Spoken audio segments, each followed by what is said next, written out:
Welcome to Reviews by Robbie. Today we're going to talk about my favorite camera for Zoom meetings in 2021. It's the Sony ZV-1. It's an awesome point and shoot. I've got mine hooked up to a little small rig cage with an external battery hooked up and an HDMI port going straight into my Zoom meeting. I'm going to show you exactly how I set it up so I can record awesome video for Zoom meetings or even live streaming.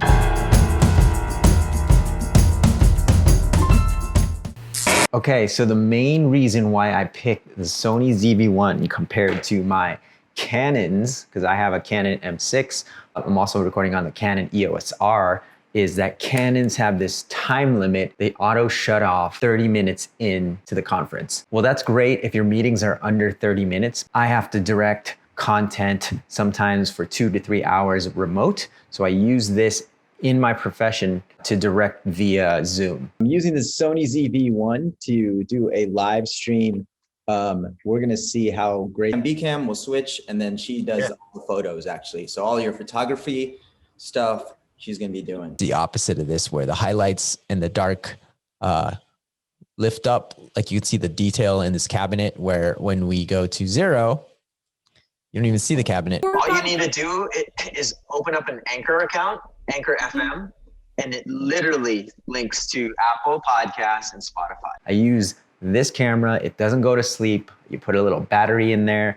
Mine's hooked up via USB to a power supply, and then you can just leave it on. And I'll also show you a video coming out of this M6. It's the Mark 1.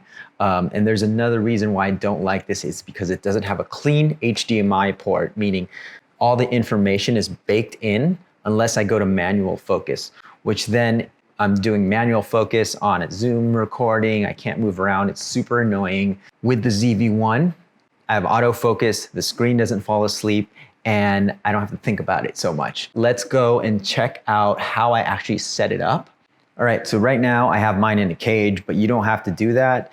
I like to do that because I like to put a quick release plate on it. So let's go ahead and set it up and I can show you the image coming into the Zoom meeting. So we have our micro HDMI port. We just plug it in. And then my power, USB power. I have the Bluetooth recorder that comes with a creator pack and the quick release plate. So I can just click it on. I have an easy way to set up the camera so that it's eye level. The flip out screen is awesome because now I can see myself. Okay, so we're on the Zoom. All you have to do is switch to this USB video and it recognizes the camera.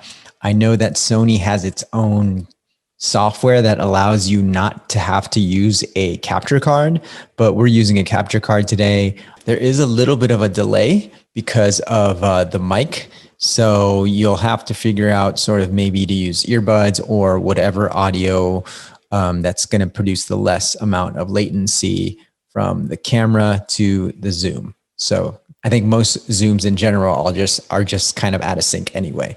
So here's the image coming out of the ZV-1. It's keeping me in focus. I am clear. You can hear me. You can see me properly exposed, kind of. Let's go ahead and switch to this FaceTime camera. So there's the FaceTime camera. As you can see, it's a little tighter of a shot. There's a lot of grain in the image. It's kind of just like a big mushy. It's just a dirty image coming out of the laptop. So huge difference. You can tell right now I'm looking at the screen. There's a lot of noise in the image. It's kind of just milky. So let's go ahead and switch to the Canon M6. It has a nice image, but there's no clean HDMI. So you can see all the information baked in. There's no autofocus. And it also falls asleep after 30 minutes. So let's go ahead and switch to this for the sake of just seeing the comparison. Okay, so here's the Canon. You can see all the information. It's also backwards for some reason.